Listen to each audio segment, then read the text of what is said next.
হামজার বেতন ছুড়লে চোখ কপালে উঠবে সবারই। এখন প্রশ্ন আসে, ঠিক কত টাকা বেতন পান তিনি? বাংলাদেশের ফুটবলে এক নতুন আশার আলো হয়ে উঠেছেন ইংলিশ প্রিমিয়ার লিগের দল লেস্টার সিটিতে খেলা হামজা চৌধুরী। সম্প্রতি জাতীয় দলের অধিনায়ক জামাল ভুঁইয়া জানিয়েছিলেন, দেশের হয়ে খেলার জন্য তেমন অর্থ পান না তারা, তাদের মূল আয় আসে ক্লাব ফুটবল থেকে। জামালের এমন মন্তব্যের পরেই ক্লাব ফুটবলে হামজার আয় নিয়ে যে কৌতূহল সৃষ্টি হয়েছিল, এবার সেই তথ্যই সামনে নিয়ে এসেছে ফুটবল অর্থনীতি ও বাণিজ্য নিয়ে কাজ করা গবেষণাধর্মী প্রতিষ্ঠান ক্যাপোলজি। তাদের তথ্য অনুযায়ী শেফিল্ড ইউনাইটেডের ধারে খেলার সময় হামজা চৌধুরীর বেতন ছিল চোখ কপালে তোলার মতো। গত 4 মাস ধরে শেফিল্ড ইউনাইটেডে ধারে খেলেছেন হামজা চৌধুরী।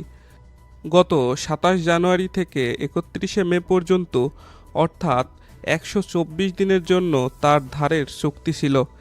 ক্যাপোলজির গবেষণামূলক তথ্য বলছে, এই 124 দিনের জন্য হামজা চৌধুরী মোট 7,34,576 ইউরো বেতন পাওয়ার কথা ছিল, যা বাংলাদেশি টাকায় প্রায় 10,26,79,000 টাকা।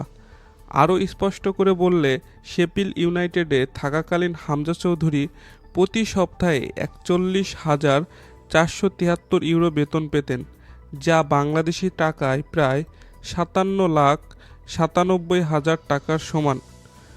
এই হিসাব অনুযায়ী তার দৈনিক আয় 5,924 ইউরো, যা বাংলাদেশি টাকায় 8,28,000 টাকা। ক্যাপোলজি আরও জানিয়েছেন, 2024-25 মৌসুমে হামজা চৌধুরী ইউনাইটেডের ক্লাবে সর্বোচ্চ বেতনভোগী ফুটবলার ছিলেন।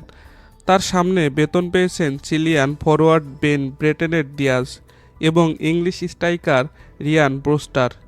শেফিল্ড ইউনাইটেডের সাথে ধারে চুক্তি শেষ করে হামজা চৌধুরী ইতোমধ্যে তার ক্লাব লেস্টার সিটিতে ফিরেছেন।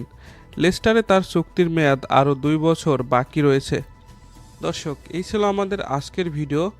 খেলার সংবাদ সবার আগে পেতে আমাদের এই চ্যানেলটিকে সাবস্ক্রাইব করে রাখুন, যাতে আমাদের পরবর্তী ভিডিও আপনি মিস না করেন।